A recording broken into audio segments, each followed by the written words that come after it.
9 साल पूरे हुए हैं और भारतीय जनता पार्टी ने देश भर में तय किया है कि इस पूरे 9 साल के काम को लेकर के 30 मई से 30 जून तक महाजनसंपर्क अभियान का किया है। जनसंपर्क अभियान के तहत हम इन 9 साल के सरकार के कामों को लेकर के आम जन तक जाएंगे और इसमें मोटे तौर पर चाहे वो पार्टी के कार्यक्रम अलग अलग स्तर के होंगे, जिसमें उसमें एक टिफिन बैठक जिसमें पार्टी के सभी वरिष्ठ कार्यकर्ता बैठने का कार्यक्रम होगा, बुद्धिजीवियों के सम्मेलन, किसानों का सम्मेलन, व्यापारियों के सम्मेलन, पार्टी के वरिष्ठ कार्यकर्ताओं को पुराने कार्यकर्ताओं के साथ सम्मेलन, ऐसे एक अलग अलग कार्यक्रमों का फिर 20 से 30 जून तक एक घर घर जाकर के महासंपर्क का अभियान, जिसमें केंद्र के 9 सर्कलों के बारे में जानकारी भी घरों पर देना, एक मिस कॉल के माध्यम से प्रत्येक घर से मिस कॉल कराना, और तीसरा एक स्टिकर इन 9 सालों को लेकर के पार्टी ने तैयार किया है, वो प्रत्येक घर पर स्टिकर को लगाने का कार्यक्रम। इस बीच में 3 बड़े कार्यक्रम होंगे। 21 जून को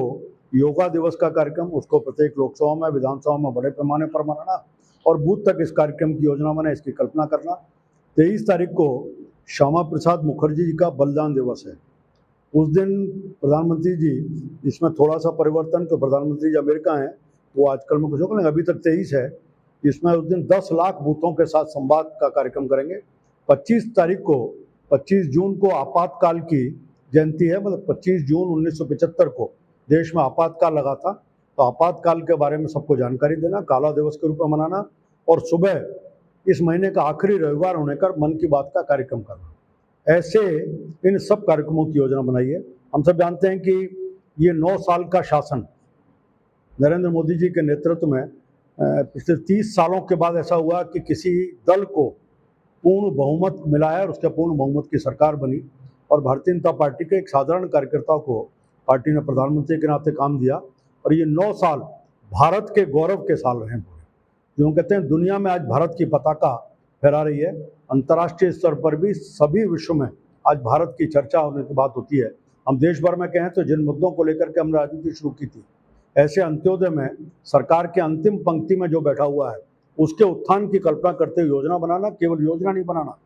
बल्कि धरातल तक उतारना, चाहे वो घर घर शौचालय का विषय होगा, चाहे आयुष्मान भारत के माध्यम से गैस सब्सिडी देने का विषय होगा, जनधन खाते खोलने का विषय होगा, कोविड के कालखंड में प्रत्येक महिला के खाते में 500 रुपये देने का विषय, अनाज घर घर में पहुंचे, कोविड के दौरान में NFSA के परिवार BPL 1 और 2 तक पहुंचाने का काम, इसको करने का काम रहा होगा।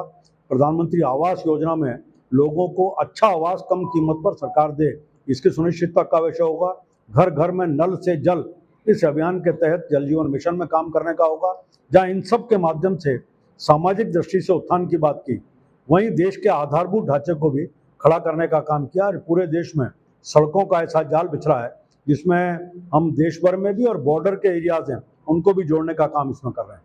आंतरिक सुरक्षा और बाह्य सुरक्षा दोनों को सुनिश्चित किया। 14 से पहले का वो कालखंड था जब देश में कहीं भी पटाखे की तरह बम चला करते थे। बम्बई में सीरियल ब्लास्ट, दिल्ली में सीरियल ब्लास्ट, जयपुर में सीरियल ब्लास्ट, अजमेर में सीरियल ब्लास्ट, बेंगलोर में सीरियल ब्लास्ट, ये चर्चा सामान्य हो गई थी। लेकिन इन 9 साल में देखें तो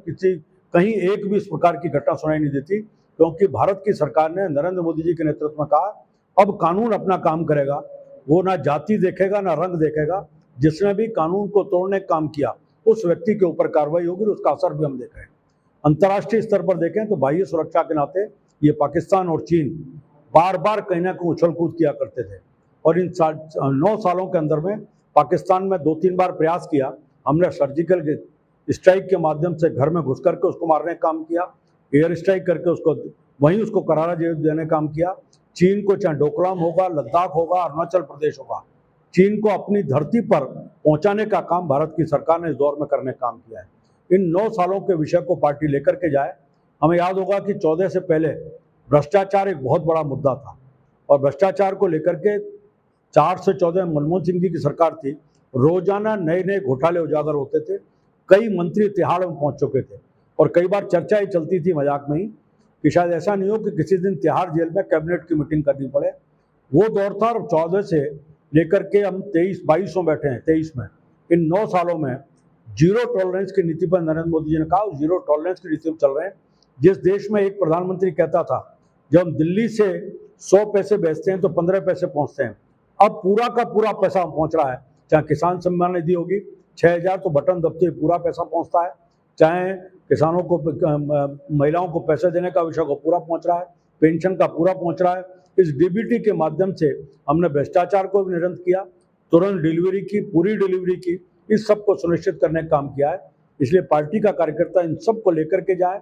आम आदमी से जोड़ने का काम करे, लाभार्थियों से संपर्क करे, केंद्र सरकार की योजनाओं का लाभ उसको मिले। इसके नाते पार्टी ने इस कार्यक्रम की योजना बनाई। केंद्र सरकार की योजनाएं वो पूरी नहीं हुई हैं, लगातार चल रही है। उसकी मॉनिटरिंग का काम भी खुद प्रधानमंत्री के स्तर पर होता है और लगातार जो प्रगति है उस प्रगति को मॉनिटर भी करते हैं और उसको गति को भी देखने का काम कर रहे हैं। क्या कार्यकर्ताओं के साथ एक ही बात की, एक तो पुराने सब कार्यकर्ता नए कार्यकर्ताओं में बैठ करके पार्टी के बारे में बात की, कोई उनके सुझाव हो तो उसको भी, इन सब अभियान को भी और पार्टी को मजबूत करने के लिए क्या कर सकते हैं। नरेंद्र मोदी जी के नेतृत्व में भारत सरकार के कामों को आम जन तक पहुंचाना, उसका लाभ जो मिला उसके अनुभव को भी अपना लगना और अनुभव को शेयर करने की बात भी करना। आने वाले समय में हम पार्टी को प्रत्येक बूथ पर अजेय कैसे बना सकते हैं, इसके नाते कोई सुझाव हो तो उसको लेने।